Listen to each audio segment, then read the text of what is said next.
Hello students, let us initiate today's lecture from a problem. Here is a problem.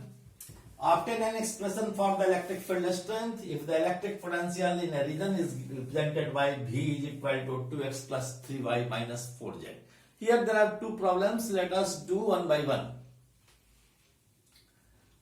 We have given V is equal to 2x plus 3y plus 4z minus 4z. V is equal to 2x plus 3y minus 4z, and we have to find the electric field due to this potential.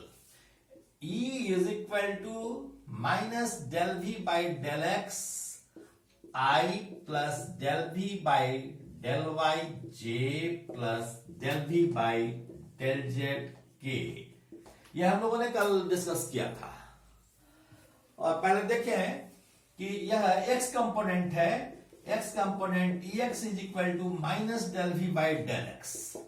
इसको हम कैसे निकालेंगे? तो this is equal to minus del by del X of v.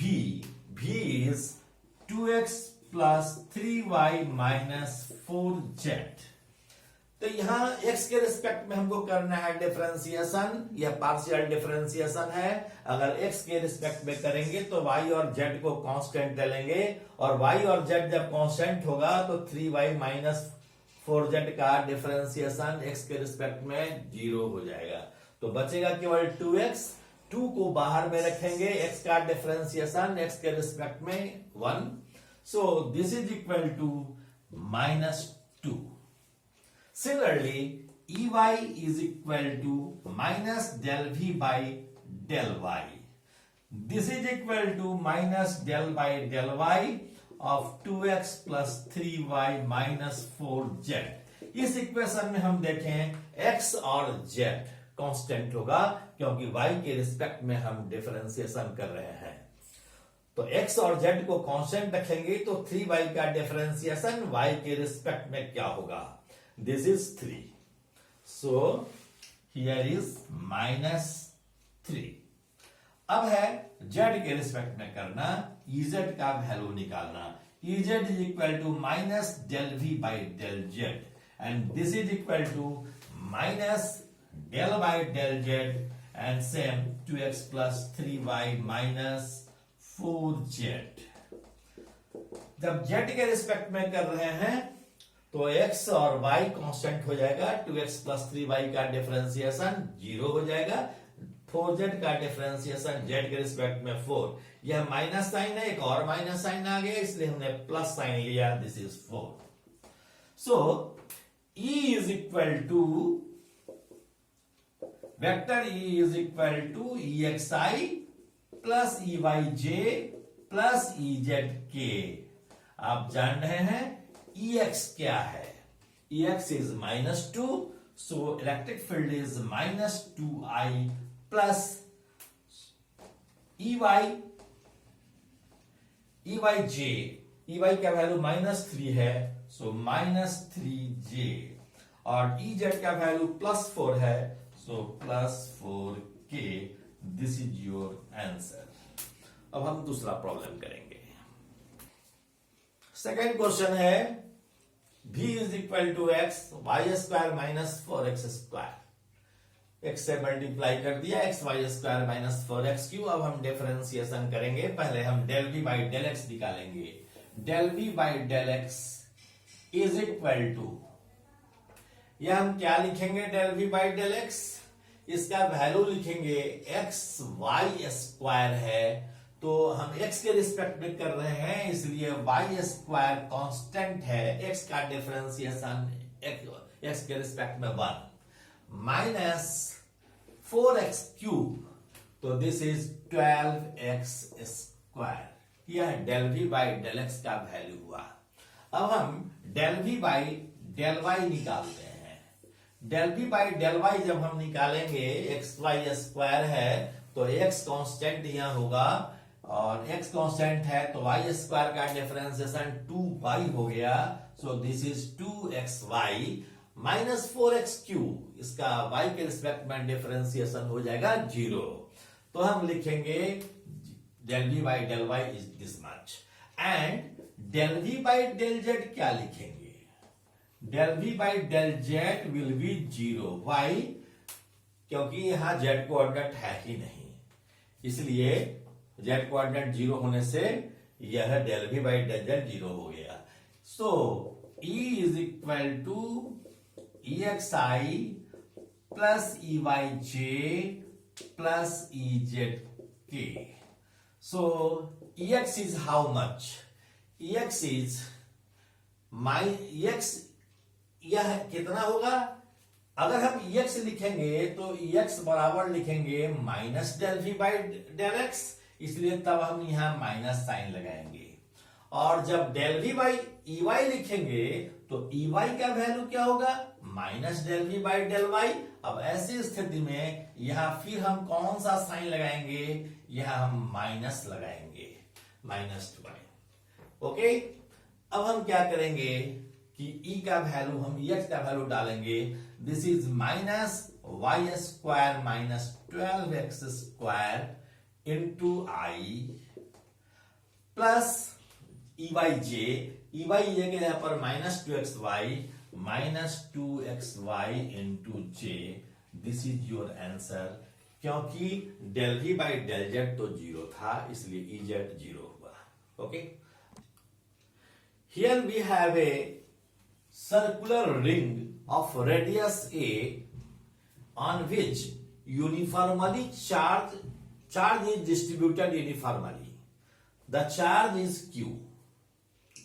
You have to find the potential at any point P at distance R from the center. हमें axial point पर एक point, हमने axis पर एक point P लिया, जिस point P पर हमें पोटेंशियल मेजर करना है, मालूम करना है। तो इसके लिए हम क्या करेंगे? इसके लिए हम करेंगे क्या कि मानकर चलेंगे, पहली बात कि यह सर्कुलर रिंग का प्लेन बोर्ड के प्लेन के परपेंडिकुलर रखा हुआ है।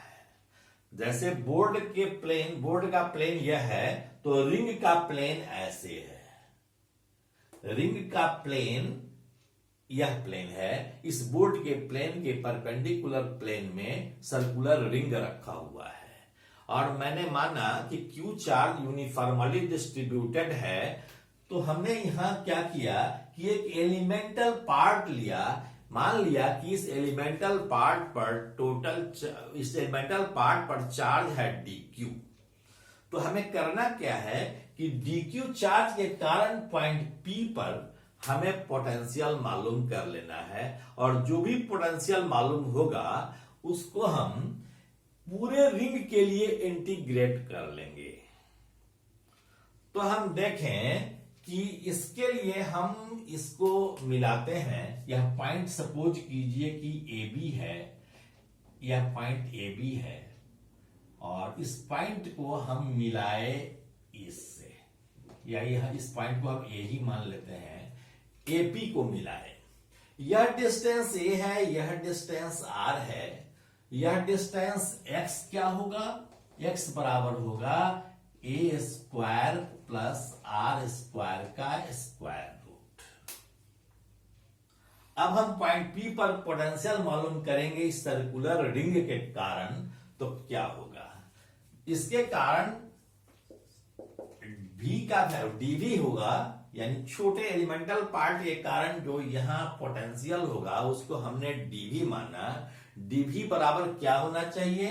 1/4 pi epsilon naught dq divided by this distance x, या इसको हम लिख सकते हैं 1/4 pi epsilon naught dq by root over a square plus r square का स्क्वायर रूट। तो पूरे रिंग के कारण यहां पोटेंशियल क्या होगा? पूरे रिंग के कारण पोटेंशियल अगर हमको निकालना होगा तो निकालेंगे V is equal to integration of dV, और इसको जब हम लिखेंगे तो 1/4 pi epsilon naught a square plus r square, और इंटीग्रेशन करेंगे dq का, तो कुल चार्ज कितना हो जाएगा? कुल चार्ज dq का इंटीग्रेशन हम q लिखेंगे। सो V बराबर हो जाएगा 1/4πε0 Q by root over A square plus are square. इस तरह से हम चाहें तो पोटेंशियल निकाल ले सकते हैं। यदि आपको यह सर्कुलर डिस्क होता, यह नॉन कंडक्टिंग सर्कुलर डिस्क होता और पूरे सरफेस एरिया पर क्यू चार्ज डिस्ट्रीब्यूटेड होता, तब हम पोटेंशियल कैसे निकालते? तब यदि हमको पोटेंशियल निकालना होगा तो हम यह मानकर चलेंगे कि circular disc is composed of so many circular ring, उसमें से कोई एक सर्कुलर रिंग हम लेते और उस सर्कुलर रिंग के कारण हम पोटेंशियल मालूम करेंगे और उसी को हम फिर इंटीग्रेट कर लेंगे पूरे के पूरे डिस्क के लिए। तो चलिए इसको भी करके देखते हैं। This is a circular disc having surface charge density sigma, uniformly charge इस पर डिस्ट्रीब्यूटेड है और सिग्मा इसका चार्ज डेंसिटी है, हमने मान लिया। और इसके एक्सिस पर एक पॉइंट P है, इस पॉइंट P पर हमें पोटेंशियल निकालना है, वो P is equal to R है। हमने माना कि रेडियस ऑफ द डिस्क है कैपिटल R और हमने एक एलिमेंटल रिंग, बहुत सारे रिंग से मिलकर बना हुआ होगा सर्कुलर डिस्क, उसमें से एक सर्कुलर रिंग हम लेते हैं जो x रेडियस का है और उसका विड्थ dx है। ऐसा रिंग हमने लिया है। तो इस रिंग के कारण पॉइंट P पर पोटेंशियल क्या होगा? Electric potential at P, electric potential at P due to circular ring, elemental ring, due to elemental ring is dV is equal to क्या होगा? 1/4πε0, 1/4πε0 अभी हमने निकाला था, 1/4πε0 इंटू चार्ज। तो चार्ज क्या होगा यहां पर? इसके पास कितना चार्ज है टोटल? तो इसके पास टोटल चार्ज होगा, अगर charge sigma is the surface charge density, तो इसके पास चार्ज होगा 2πx dx इंटू सिग्मा।